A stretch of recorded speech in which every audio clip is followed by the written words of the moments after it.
Right. Hey everyone, I'm Klloo. So, there's some interesting news circulating, and that's to do with Flesh and Blood's new undertaking, Legend Story Labs, along with Project Blue. So, starting off, what is Legend Story Labs? Well, Legend Story Labs exists to uncover exciting new possibilities and innovative approaches across all aspects of the player experience. Based in New Zealand, Legend Story Labs serves as our starting point where concepts are tested, refined, and shaped before they reach a wider audience. This foundation allows us to work quietly, experimenting with what could change everything.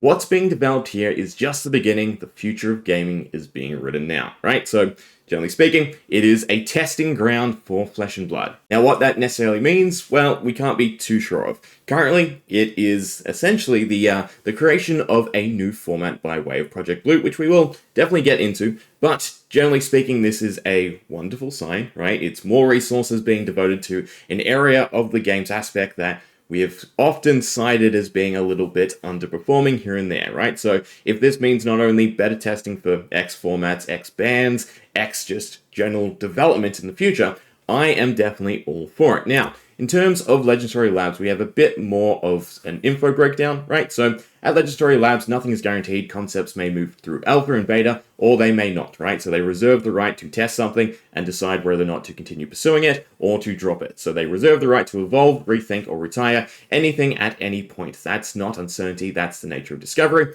What you see here is early, unfinished, in motion, and your presence here is more important than you might think, right? So it is a big community forum, right? They have an active Discord. I'll put all the related links in the description for you to explore and find out, but it is wonderful to see that this is a very community-driven project that is still functionally tied to Legend Story Studios, right? It is being run by Legend Story Studios, but it is at least going to be a little bit open as a forum and for community input. Being part of the space is nothing special. It's a chance to be closer to the creative process, to see what's brewing long before it's ready for the spotlight. Your thoughts, questions, and feedback help shape how these ideas grow or don't. You're not just watching these from the sidelines, you're walking with us on the edge of what's next. So explore, engage, and be part of the journey. Not everything here will make it to release, but everything plays a role in shaping what could be. Welcome to Legend Story Labs. The future is unfolding and you're part of the story. So generally speaking, right, from Project Blue, our understanding of alpha to beta is that alpha is going to be local testing in New Zealand, and it is going to be an access event, right? So you can actually sign up and go participate in the alpha testing of Project Blue, and then beta testing, if it does make it to that stage, will be rolled out worldwide, which will definitely be interesting. So, Legend Story Studios Labs is run by LSS, and it will serve as the testing platform for anything and everything. Again, I'm hoping that encompasses more than just format testing, but also, again, bands and balancing to help with critical choices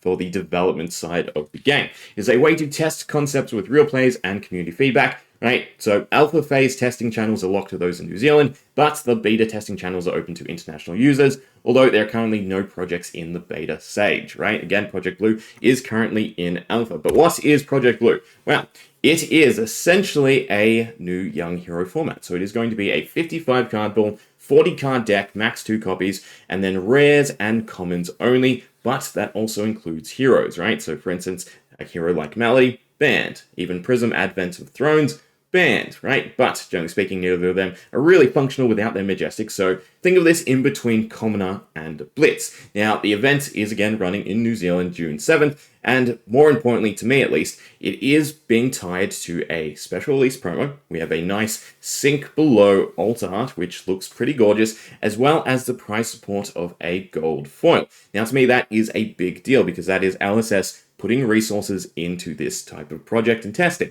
which is definitely wonderful to see. Because if there's anything I've always thought that LSS could utilize a lot more is putting prize support as their main support. Gold foils are obviously worth more than the paper that they're printed on, so they're the perfect way to try and incentivize people to participate in these alternative formats, such as Project Blue. Now, when it comes to Project Blue and the current formats, right, we have Class Constructed, we have Blitz, we also have Living Legend. I'd say those are the three main formats at the moment. We then have some alternative formats like UPF, we have our Sealed in our Draft, we also have Commoner, right? So currently speaking, in terms of adult or full card variety, right, we have Class Constructed and Living Legend, and then for young, we have Blitz, as well as those draft and sealed formats using the set of the season or the set of the event, right? So generally speaking, this is another go at creating something in that young hero sense, right? Again, it slots in between Commoner and Blitz because you have access to those rares. So the big question, though, is what does this necessarily mean? Is this replacing Commoner? Is this the new reworking of Blitz that has been mentioned? Or is this something else entirely? And to that end, right, that's a big question. Because if this is just another young hero format thrown into the mix, that is kind of a lot of oversaturation when the majority of people want some other level of entry points for adult heroes, for the main format of the game, which is classic constructed. So again, these projects are testing, changing, and being developed on the go. So that doesn't necessarily mean that it will stay as a young hero format. Now, in terms of Blitz, right, why is something like this kind of necessary? Well, we have class constructed versus Blitz, so 40 health versus 20 health, but there is no real change in the value of cards. This means that 20 health starting point can be quite the difference maker, right? If you are tempoed down nice and early, it is really hard to regain tempo, right? You don't have the flexibility to lose X health, right, to try and keep X hand to then regain that tempo. So, for instance, we have a nice, easy lightning line here pressuring 14 damage. In Blitz, if you were to block this out, it probably costs you something like your equipment and 3 cards, meaning that you could Arsenal and swing and then end. But then it's right back to the same situation where your opponent is going over the top of you over and over, and you're just not going to regain tempo. So by cutting out those high power cards and trying to lessen that curve,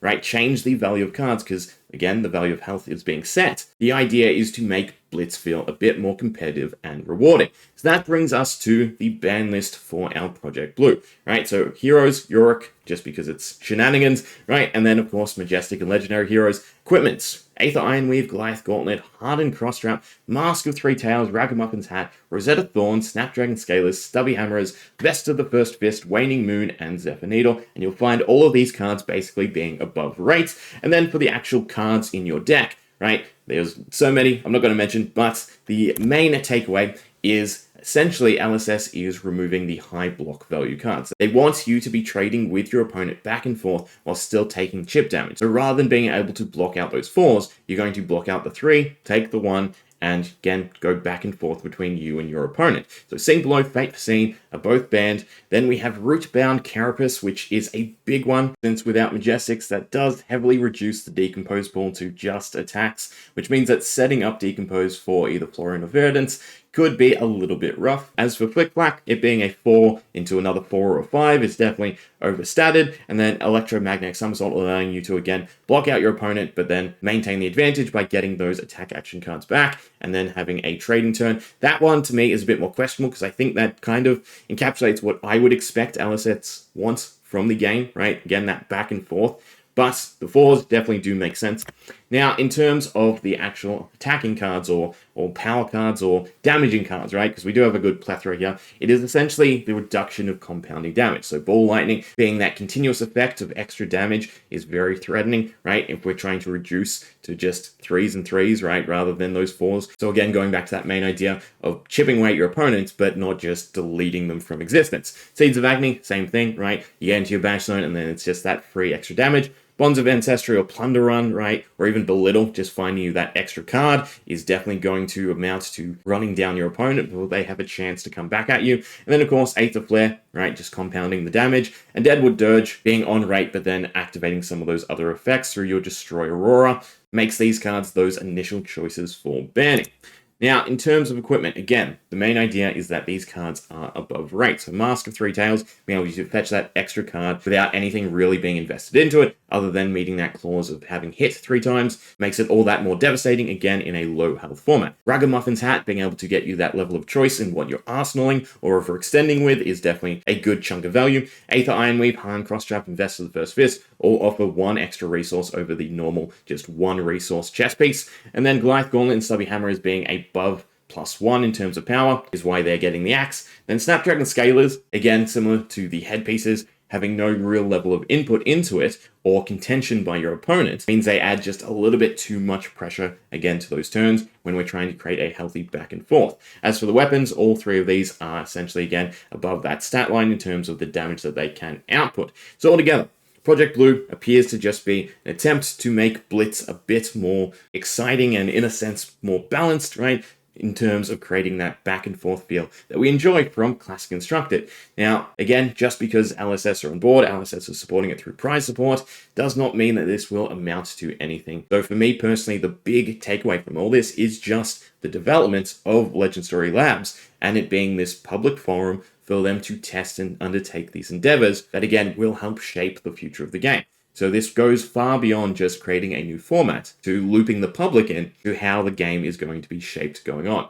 But there we go. What do you think? You excited to give Project Blue a test? I know one of the big gripes that I've heard from Commoner is obviously because it's just common cards. It is kind of boring, right? Again, that stat line is very, very much diminished. So you are getting that trading back and forth feel, but generally speaking, it's a game of block out until someone finds a 4. Right? At least that's my personal opinion from it. So this is a nice, healthy spin on it, but I also don't expect this to replace Blitz at all, right? The main takeaway for me for Blitz or any main format of the game is LSS is obviously trying to push the cards that they are making, meaning that they want to showcase the plethora of the game. So creating a limited format like this that reduces the card pool quite heavily from the big stable pieces that, again, from a company perspective, make LSS their money, means I can't necessarily see it being the main spotlight format. So I would highly expect that the Blitz rework or changes that we will eventually see are different to this Project Blue, but it's still an interesting new format that might eventuate, right? And it's definitely going to be fun to test and play. Anyway, hope you enjoyed. There.